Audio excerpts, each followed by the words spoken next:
علينا أن نقوم بمسيرة خضراء من شمال المغرب إلى جنوبه، ومن شرق المغرب إلى غربه. علينا شعبي العزيز 47 عاما مر على حدث المسيرة الخضراء، حدث سياسي كبير بصم تاريخ المملكة المغربية المعاصر، وعكس عزم وإرادة المغاربة من أجل استكمال الاستقلال وتحقيق الوحدة الترابية. جسدت المسيرة الخضراء التي أبدعتها عبقرية الملك الراحل الحسن الثاني أروع صور التلاحم بين العرش العلوي والشعب المغربي من أجل استكمال الاستقلال الوطني وتحقيق الوحدة الترابية المقدسة. في العام 1975 انطلق مئات آلاف المغاربة من جميع شرائح المجتمع المغربي صوب الأقاليم الجنوبية لتحريرها من الاستعمار الإسباني.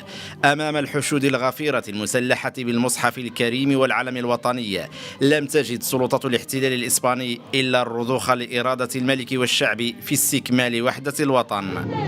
أظهر هذا الأسلوب الحضاري السلمي الفريد من نوعه للعالم صمود المغاربة وإرادتهم الراسخة لاسترجاع حقهم المسلوب وعزمهم على إنهاء الوجود الأجنبي.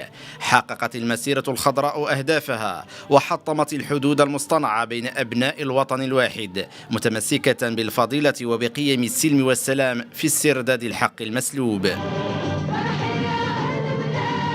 وعلى نهج البناء والتحديث تواصلت مسيرة التنمية في الأقاليم الجنوبية. بقيادة الملك محمد السادس جرى إطلاق مشاريع تنموية عديدة مست مختلف جوانب الحياة.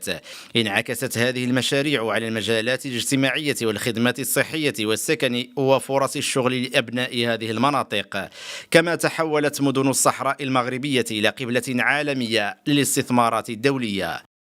النهضة السياسية والاقتصادية الشاملة التي تعيش على واقعها الأقاليم الجنوبية مكنت المغرب من صيانة وحدته الترابية وتعزيز مواقفه لدى المجتمع الدولي. وفي هذا السياق حققت المملكة المغربية المزيد من المكتسبات في النزاع المفتعل حول الصحراء، ولعل المثال البارز على هذه الإنجازات تواصل مسلسل افتتاح القنصليات الأجنبية في الصحراء المغربية. وأكدت هذه المشاهد الاعتراف الدولي المتزايد بمغربية الصحراء، وأحبطت مناورات خصوم الوحدة الترابية.